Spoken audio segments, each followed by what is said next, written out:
get into this listener question. Yeah. Is a trade war with China preferable to Cold War? Or even a world war? Wow. That's a heavy one. Yeah, we've got some fascinating articles here for this deep dive. Yeah. All about the U.S.-China trade war under Trump, background on Cold Wars, and even some stuff on the BRICS countries. Brazil, Russia, India, China, South Africa. Those are the ones, yeah. They're really looking to make their mark on the world stage. It feels like we're not just talking economics anymore. Right. But like this bigger question of, do trade wars cause these larger conflicts, or are they a way to avoid them? Like, are we trying to make diamonds with pressure here, or are we going to cause an explosion? Okay, so before we predict World War III, Good idea. let's unpack what actually happened with Trump's trade tactics. Okay. We all remember the tariffs on billions of dollars worth of goods, Absolutely. China hitting back, and those poor soybean farmers caught in the crossfire. Right. But remember that record trade surplus China had with the U.S. in 2018? Yeah, over $323 billion. Yeah. Even with the tariffs in place. It makes you wonder, Yeah. did Trump's strategy actually backfire? So if China was still making bank, what was the point of all the tariffs? Right. Were they supposed to hurt China? Well, they're usually sold as a way to protect domestic industries and reduce trade deficits. Okay. But the reality is much more complicated. I bet. You've got global supply chains, consumer demand, businesses are constantly adapting. Yeah. It's hard to predict how a tariff will actually play out. And then there's that time Trump labeled China a currency manipulator. Yeah, in 2019. Big deal at the time. Yeah, felt huge. But was it justified? Well, that label carries some serious weight in international finance. Yeah. It can lead to sanctions and penalties, Right. which is why the International Monetary Fund pushed back pretty hard, They- saying that the value of the yuan was actually in line with China's economy. So more of a power play then. It certainly heightened tensions. Like a shot across the bow. Yeah, you could say that. And this wasn't happening in a vacuum. Right. We had accusations of Chinese espionage, worries about China's growing influence. Yeah. The trade war was just one piece of a much larger puzzle. So we've got this tense backdrop, Mm-hmm. and then the trade war kicks off. Right. But who really felt the economic fallout? Was it just China? Well, this is where it gets interesting. Okay. An Al Jazeera report I read pointed out that consumers often end up paying the price.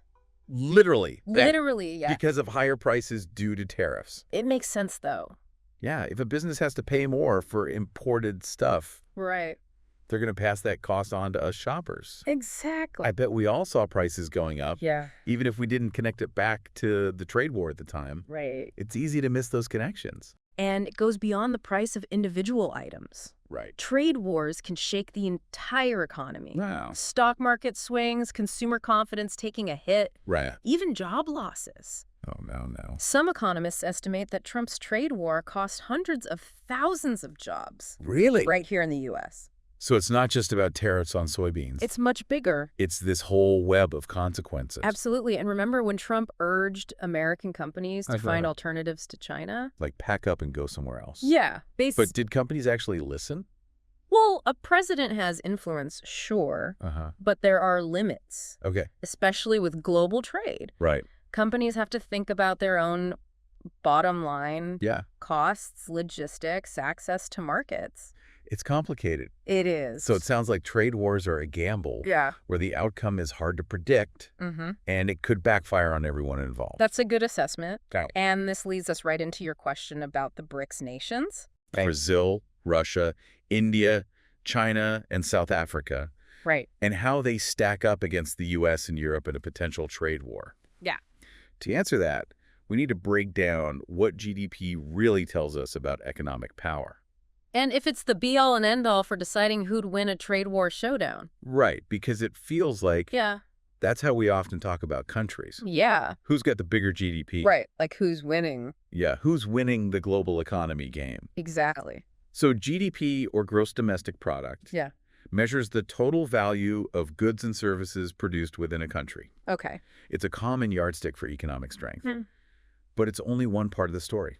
So just having a massive GDP doesn't mean you automatically win a trade war. No, not at all. There's got to be more to it than that. You got it. Okay. GDP gives us a snapshot of economic size, Uh-huh. but it doesn't reveal everything. What else is there? For example, it doesn't tell us much about a country's economic resilience.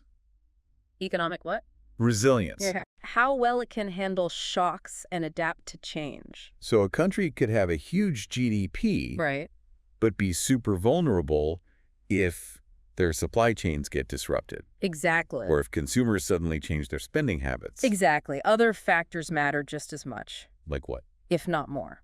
Okay. The size and strength of a country's internal market, its access to key resources, Yeah. its level of technological innovation. Okay. These all contribute to its ability to weather a trade war. So if we can't just look at GDP, Right. what other factors might determine the winner of a trade war between, say, the BRICS countries Okay. and the U.S. and Europe? That's a great question. What comes to mind for you? Well, it's crucial to remember that economies are interconnected. Okay. A trade war between these blocs wouldn't just impact the countries directly involved, Right. but would have global repercussions. Oh, so we can't just isolate it to, like, Yeah. BRICS versus the West. No, it would be like Okay. a global economic earthquake. Yeah, it ripple outward. Exactly. The global economy is a complex web of interdependencies. Yeah. Disruptions in one area can cascade throughout the system, Right. impacting everything. Wow. From commodity prices to currency exchange rates. Okay, so things could get pretty messy, Yeah. even for countries not directly involved in the trade war. Right. It's like everyone's in the same boat, Yeah. even if they didn't start the storm. Exactly. And that makes it even harder to predict who would win. Oh, absolutely. Right. It's not a simple equation. It's not like a boxing match where the bigger guy always wins. No. Right. There are all sorts of strategic maneuvers Yeah. and unexpected punches. Yeah, like maybe a country with a smaller GDP, Right. but a really strong tech sector could surprise everyone. Absolutely. And to add another layer of complexity, Okay. we need to consider the historical context of Cold Wars. Right, because the original Cold War Yes. wasn't just about trade. Exactly. It was about ideology, about two superpowers vying for global dominance, Proxy wars, espionage, the arms race, and some really close calls. like the Cuban Missile Crisis. Oh, yeah. It's terrifying to think about how close we came to nuclear war. It really is, and we can't forget the human stories behind those geopolitical maneuvers. The lives disrupted, the families separated, Right. the constant fear. Yes, it's easy to get caught up in the abstract ideas Mm-hmm. and the big picture stuff. Yeah. But we need to remember the real human cost of these conflicts. So how did the Cold War actually end? It seems like such a massive conflict. Right. How do you even begin to unwind something like that? The collapse of the USSR was a complex process, driven by a combination of factors, including economic stagnation, Right. political reforms, and growing pressures for national sovereignty within the Soviet Republic. So it wasn't just about one side winning. No, it was more like Okay. the whole system reached a breaking point. Interesting. And one fascinating parallel to consider is the economic pressure faced by the USSR and the current global trade dynamics. Oh, okay. The Soviet economy struggled Yeah. under the weight of its military spending Right. and its inefficient centralized planning system. And some experts argue that China faces similar challenges today. Exactly. Yeah. Its economy is deeply integrated into the global system, Uh-huh. but it also faces internal pressures, Yes. rising costs, Yeah. and concerns about debt. It's like they're trying to juggle a lot of different balls at once. Precisely so. Understanding the economic factors that contributed to the end of the Cold War can give us valuable insights into the potential trajectory of current trade tensions. Yeah. It's not a perfect analogy, of course, Right. but there are some interesting parallels. Okay, so we've got the trade war piece, Yeah. the BRICS angle, Uh-huh. and the Cold War context. Right. But the big question looming over all of this is, What's that? do trade wars inevitably escalate into Cold Wars? Or could they act as a sort of release valve, Interesting. preventing even larger conflicts? Yeah. Feels like there are two very different schools of thought on this. That's where historical interpretation gets really tricky and fascinating. Okay. Different historians view the same events through different lenses, Right. leading to a range of conclusions Yeah. about the causes and outcomes of Cold War-era events. So there's no single easy answer. No, not really. It's not like we could just crack open a history book Right. and find the answer to, will this trade war lead to World War III? I wish it were that simple. Right. But we can learn from the past, identify patterns, Yeah. and consider a range of potential scenarios. Okay. For example, the Sino-Soviet split. The what? The Sino-Soviet split. Okay. A major rift between China and the USSR in the 1960s. Okay. Highlights the potential for shifting alliances and unexpected realignments. Wow. Even seemingly solid partnerships can fracture under pressure. So if those two communist giants could turn against each other, Right. who's to say what might happen in our current multipolar world? Exactly. It's like a giant game of geopolitical chess with pieces constantly moving and alliances shifting. It's hard to keep track of who's on whose side. Precisely. And that's why it's so important to look beyond simplistic narratives and embrace the complexity of the situation. Right. The world is messy. Yeah. And there are rarely easy answers. Okay, so after this deep dive, we've definitely got a more nuanced understanding of trade wars, the BRICS challenge, and even the echoes of Cold War history. Absolutely. But I'm still wrestling with that big question. Which one? Do trade wars make Cold Wars more or less likely? What do you think? That's the million-dollar question, isn't it? It is. And it's one that historians and political scientists will likely debate for years to come. Probably. But what's clear is that economic conflicts, especially on the global scale, have the potential to spill over into other domains, impacting political relationships, military strategies, and even cultural interactions. It's like a chain reaction. Exactly. Where one event triggers another and another. And before you know it, the whole world is caught up in this whirlwind of conflict. It's like that butterfly effect thing. Yeah. But on a global scale. Exactly. And that's why understanding these complex dynamics is so crucial. It is. It helps us make more informed decisions, both as individuals and as a society. Absolutely. The more we understand the interconnectedness of the world, the better equipped we are to navigate these challenges. All right. So where do we go from here? We've got all this knowledge about trade wars and Cold Wars swirling around in our heads. Right. How do we apply it to the listener's original question about the potential risks of conflict with China? Because that's what they're really asking about, right? Is a trade war better than a Cold War or a hot war? That's where critical thinking comes in. Okay. We need to consider the specific factors at play in the current situation. The unique characteristics of the actors involved. And the potential consequences of different courses of action. It's not about finding a simple answer. But about carefully weighing the risks and benefits. So it's not about finding a simple answer in the history books. It's about using our knowledge to analyze the present and anticipate the future. Exactly. History gives us the tools, but we have to do the building ourselves. And one key difference between then and now is the role of globalization. Oh, that's a good point. Right during the Cold War, the world was largely divided into two distinct blocks. Today, we have a much more interconnected global economy. Right. It's like everything is tangled up together now. Exactly. And that's why it's so crucial to approach trade disputes with caution and a clear understanding of the potential consequences. Because a trade war in today's world could have much wider reaching effects than in the past. All right, so if we're looking for clues about the future, maybe we should turn to some historical examples of trade wars that didn't escalate into Cold Wars. Interesting. Are there any cases where trade conflict actually helped to prevent a larger conflict? That's a provocative question. And it challenges us to consider the potential for trade wars to act as a sort of pressure release valve, allowing countries to address economic grievances without resorting to military action. So instead of a trade war being a precursor to a Cold War, it could be a way to avoid a Cold War. That's one possible interpretation. It's not always that simple. Right. But there are some historical examples that suggest trade conflicts can sometimes lead to negotiations and compromise, ultimately reducing tensions between countries. So it's not always a path to war. Okay, so maybe there's a glimmer of hope there. Perhaps. But even if a trade war doesn't lead to a Cold War, it can still cause a lot of pain for businesses and consumers, right? Absolutely. Trade wars are disruptive by their very nature. They can lead to higher prices, job losses, and economic uncertainty. It's like even a controlled burn can still scorch the earth. That's a good analogy, but it's important to remember that Cold Wars and especially hot wars, have far greater costs in terms of human life, political stability, and global security. So it's about choosing the lesser of two evils, in a way. In a sense, yes. Like picking your poison. Well, it's also about exploring all possible avenues for diplomacy, negotiation, and cooperation.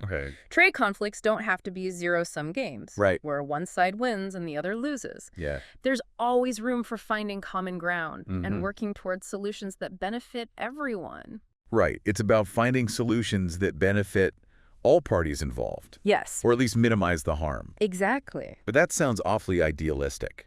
It does. In our current world, where national interests often clash. And global cooperation seems increasingly fragile. It's certainly a challenge. But history has shown us that even in the midst of intense rivalries, moments of cooperation and breakthroughs in diplomacy are possible. So we shouldn't give up on the possibility of finding peaceful solutions. No, not at all. Even when things look bleak. Exactly. Okay, I'm feeling a bit more optimistic now. Good. But let's circle back to the listener's question. Okay. About whether a trade war with China is preferable to a Cold War or even a world war. Right. After this deep dive into all these complex issues, how would you answer that question?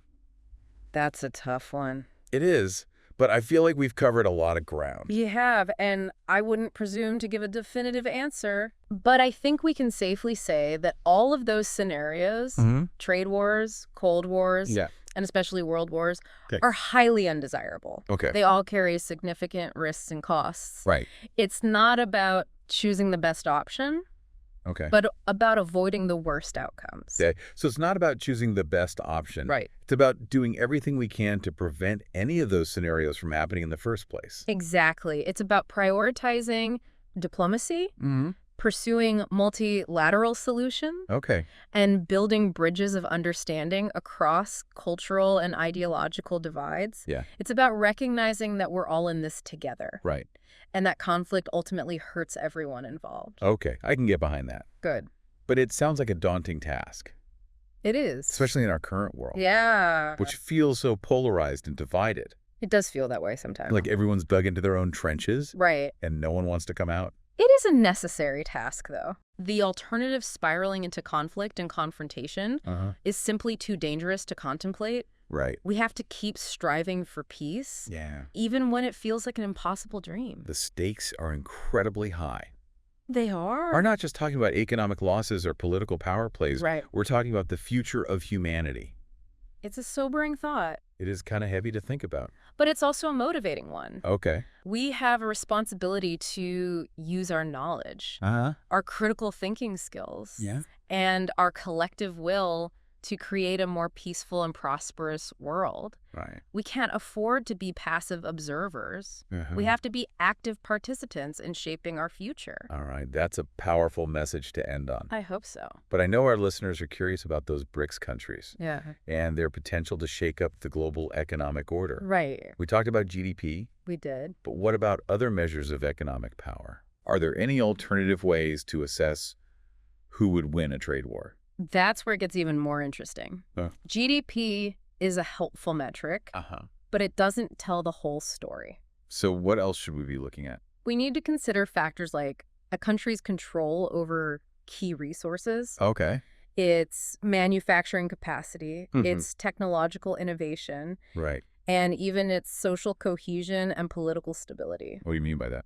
It's about looking at the whole picture, not just the numbers. So it's not just about the numbers. It's about the underlying strength of a country's institutions and its society. Exactly. Like how well can they handle pressure?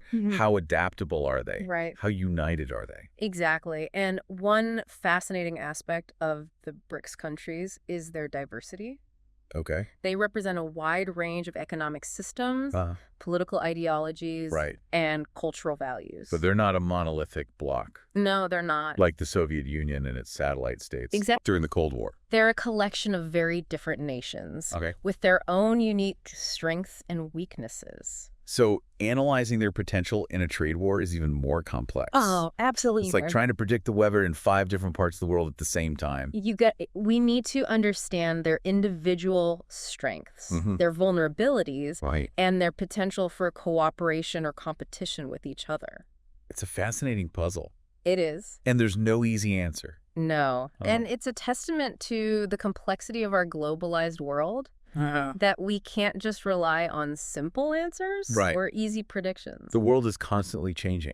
It is. And we need to be willing to adapt our thinking and our strategies. Absolutely. Absolutely. And we need to be open to new information and new perspectives all the time. Right, because the world is not standing still. No, it's constantly evolving. So, okay, we've talked about how trade wars can impact consumers, businesses, the global economy. But what about their potential to escalate into something even bigger, like a Cold War or even a World War? That's the question that keeps me up at night. Right, like is a trade war a stepping stone to something worse? Yeah. Or could it actually be a way to prevent a larger conflict? It's a tough one. It is. Because there's no easy answer. Right, history doesn't always give us a clear roadmap. No, it doesn't. Sometimes it feels more like a choose-your-own-adventure book. Yeah, with multiple endings. Exactly. And the ending we get depends on the choices we make along the way. So what choices are we facing today?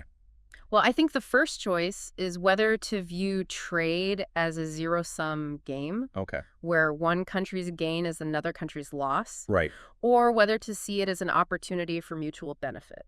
So cooperation versus competition. Exactly. And I think the second choice is how we respond to economic rivalry. Okay. Do we resort to protectionism and isolationism? Right. Or do we embrace open markets and global cooperation? So building walls versus building bridges. Exactly. And I think the third choice is how we manage technological change. Okay. Do we use it to fuel further competition or to foster collaboration and innovation? So technology as a weapon versus technology as a tool. Precisely. These are the choices that will shape the future of the global economy. And the future of peace and security. Absolutely, because in today's interconnected world, economic conflict can easily spill over into other domains. Right, like we were talking about before. Yes, it's like a virus that can mutate and spread. And it's not just about governments and corporations anymore. No, it's about individuals, too. Right. We all have a role to play in shaping this future. Absolutely. We can choose to be informed citizens, engaged in the issues, and advocating for policies that promote peace and prosperity. So it's not just about what's happening on the world stage. No. It's about what's happening in our own communities. Exactly.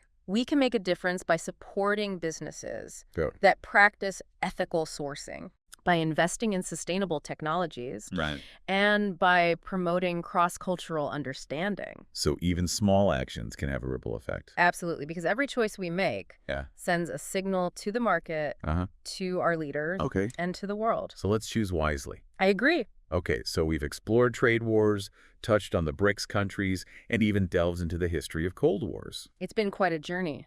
It has, but before we wrap up, I want to bring it back to you, the listener. Okay. What's the takeaway from all this? Yeah, why should you care about these complex global dynamics? Right. It can feel so big and abstract sometimes. That's the crucial question, isn't it? It is. Because knowledge without application is like a seed that never gets planted. It's got potential, but it's not doing any good just sitting there. Exactly. It has potential. Right. But it needs to be nurtured and given a chance to grow. It needs to be connected to our lives somehow. Exactly. So how does all this connect to your life, your decisions, your future? Yeah, what's the point? Well, first, understanding trade wars helps you make sense of those headlines about tariffs and trade deals. Okay. It helps you decode the political rhetoric and grasp the economic realities that impact your wallet. Like having a decoder ring for the news. Exactly. Like when we see prices going up at the grocery store or when certain products become harder to find. Right. It's not just random. There are often larger forces at play. Like trade disputes happening on the other side of the world. Precisely. And understanding the BRICS challenge helps you see the shifting power dynamics in the global economy. Okay. It encourages you to think beyond the traditional Western-centric perspective and consider the perspectives of other nations, like other cultures, other ways of organizing society. Because the world doesn't revolve around the U.S. and Europe anymore. Exactly. There are other players on the field, and they're making their moves. It's about expanding your worldview and recognizing that there are many different ways of looking at the world. We need to understand their motivations. Yes.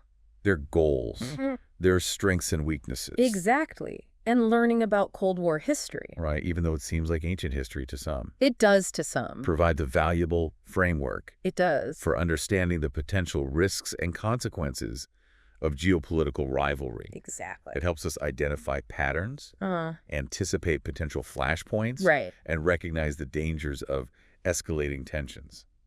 It's like studying a map of a dangerous territory before venturing into it. Because even though the original Cold War is over, right, those dynamics of mistrust, competition, and the potential for conflict haven't disappeared. No, they haven't. They've just taken on new forms, and we need to be aware of them.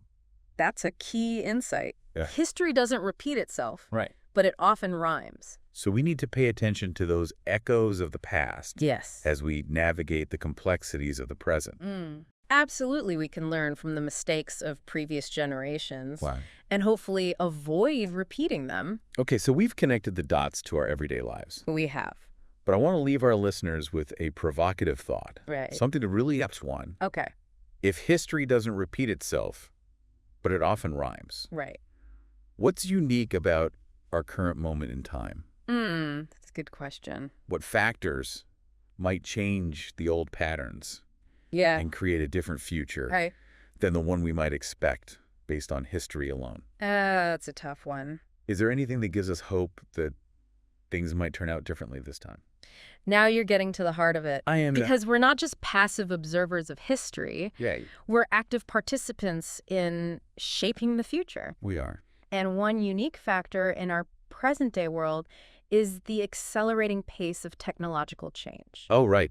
Artificial intelligence, automation, biotechnology. You got it. All these advancements are disrupting industries, transforming societies, and even redefining what it means to be human. It's like the rules of the game are changing right in front of our eyes. Exactly. And these technologies have the potential to both exacerbate existing conflicts and create new avenues for cooperation. It's a double-edged sword. It is. And it's up to us to decide how we wield it.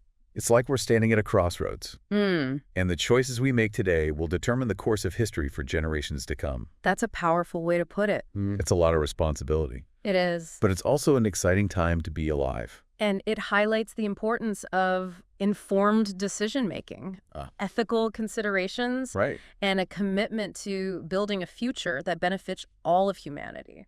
We have the power to shape our destiny. We do. But we need to use that power wisely. I agree. Okay, so after this deep dive into trade wars, Cold Wars, and the challenges of a multipolar world, I'm feeling a mix of emotions. I bet. Informed, a bit overwhelmed. Understand. But also hopeful. That's good. Hopeful that we can learn from the past. Yes. Embrace the complexities of the present. And make wise choices that lead to a more peaceful and prosperous future. I like that.